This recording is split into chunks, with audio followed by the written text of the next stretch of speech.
Okay, so in this video, we're going to talk about the emotion of surprise, and that is supposed to be a surprised face. You notice the eyebrows are up, the eyebrows are big, usually the mouth is like, so that's what surprise looks like on somebody's face. And universally, we pretty much know that. It's going to be a short video because surprise in this book, The Psychology of Emotions, that I reference throughout this series, is about 450 pages thick, and surprise occupies all of 4 of those pages. So this could be a 30-second video, but it's not going to be. I'm going to use this video to offer you a couple of tips on how you can use the emotion of surprise, either in your personal life or with your patients if you're a clinician. So let's talk about what surprise does.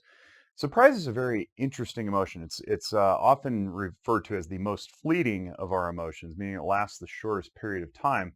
And some people wonder why it's even incorporated at all. It seems like more of just a simple physiological reaction. But what the research tells us is that it does stand separate and apart from the other 9 emotions that are listed.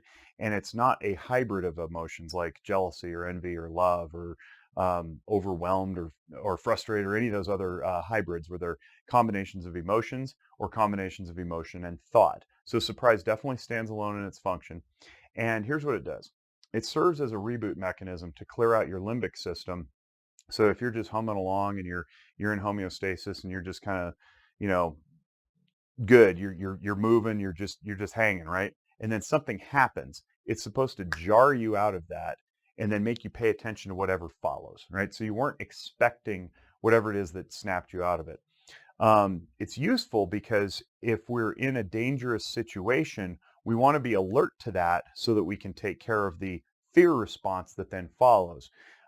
If we're otherwise in some sort of state that's not paying attention to our environment because we're staring at our phones or we've got headphones in or we're just depressed, we want to make sure that surprise is used to snap us out of that, to preserve ourselves or to attend to whatever needs attending. Typically, there's a fear function that follows, but more often than not, there's actually a happiness that comes after surprise. So a lot of people are surprised by something, and then they realize that it's a pleasurable experience. And that gets us to talk about the difference among the emotions a little bit. So a lot of people will see that list and they'll look at those 10 emotions and say, oh man, like 7 of them are negative and 3 of them are positive. What's up with that? And my response is, that's not true. What is true is that they're simply informative. There's no plus or minus to them. However, that doesn't mean that you can enjoy or not enjoy something more than the next, right? So a lot of people find the experience of fear or shame or anger very unpleasant. We don't like being in those positions because what is triggered it is something unpleasant in the environment.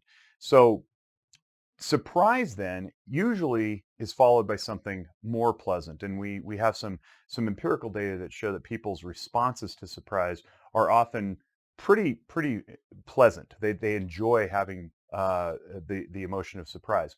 So it's not always necessarily a bad thing that surprise turns us on mentally and snaps us out of what we're doing. So when you surprise someone, typically they respond favorably. Very rarely does somebody go, "I hate being surprised." And if they do that, it's often an indicator that they like having control and predictability over their environment, or maybe they've had a history of negative surprises.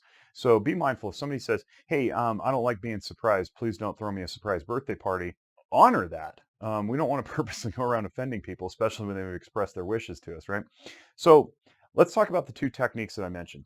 One is called a distraction technique, and it involves the element of surprise.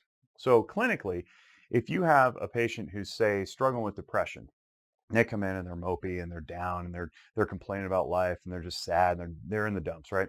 And they're listing off all the reasons that they're unhappy.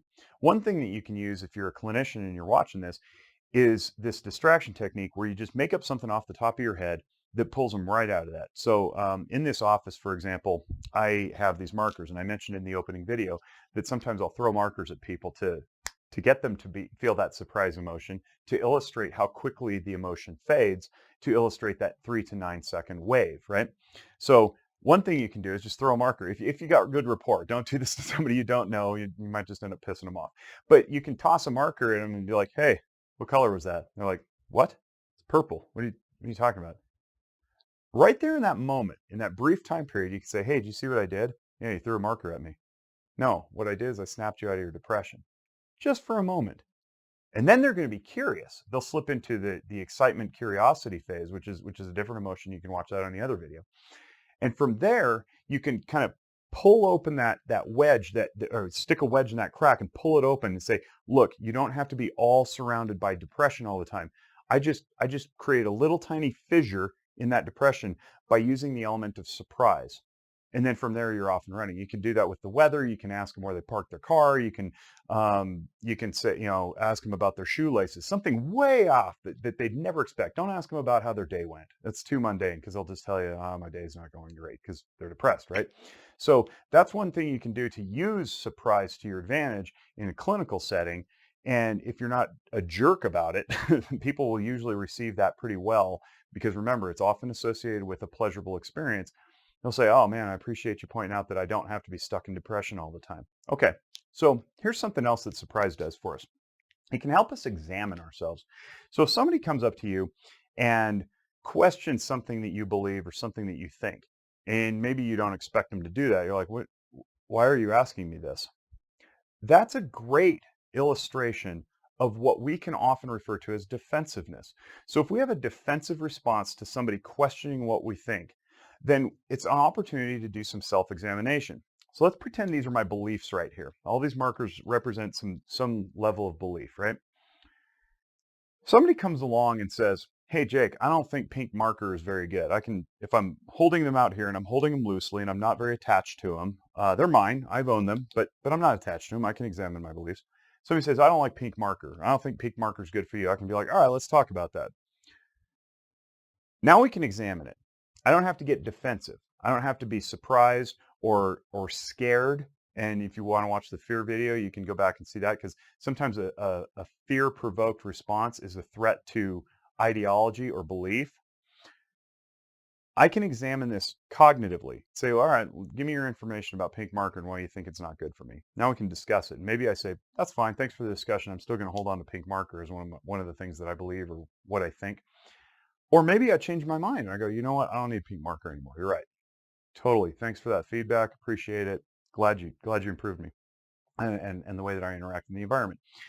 Okay, that's great. Great idea, right? We're always examining. And also, if I'm holding an open hand to my beliefs, I can incorporate new beliefs in. So if somebody comes and suggests, hey, instead of pink, try lime green, you're like, all right, cool. Now I got a different set of beliefs and I see the world differently.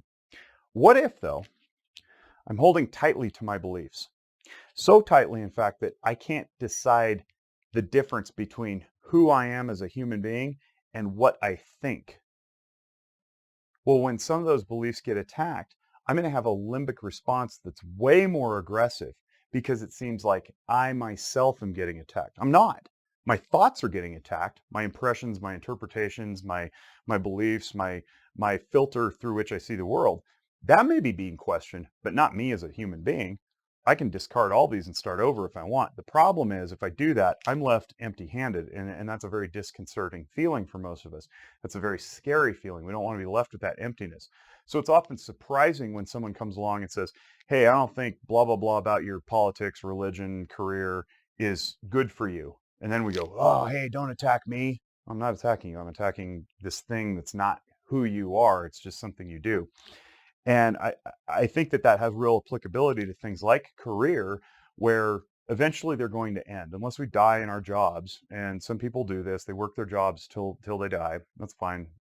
But if you plan on retiring, if you plan on changing gears at some point, you want to be non-attached to career as identity. Because eventually, at some point when you approach that retirement stage, if you've done I am your whole life, I am an accountant, I am an engineer, I am a police officer, then when you get to the end, you don't know who you are without the career. And that couldn't be further from the truth because you didn't come out of the womb as an accountant. You didn't come out of the womb as a law enforcement officer. You came out of the womb as a human being. The job is just something you ended up doing later on to pay the bills, drive your passions, fulfill your life's mission, whatever it is. But if you're holding so tightly to that identity, that career as an identity, that you can't let go of it because it's too scary, then you're going to be in real trouble. So we want to be holding our beliefs loosely so that when somebody comes along and questions them, we don't have a defensive limbic response that shuts down cognition to the point that we can't receive feedback and critique about whether or not the marker is good for us.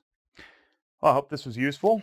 Check out the other videos and please give us feedback. Subscribe if you will. And if you want to drop us a line, info@zephyrwellness.org is the way to do it. Thanks, and we wish you great mental wellness.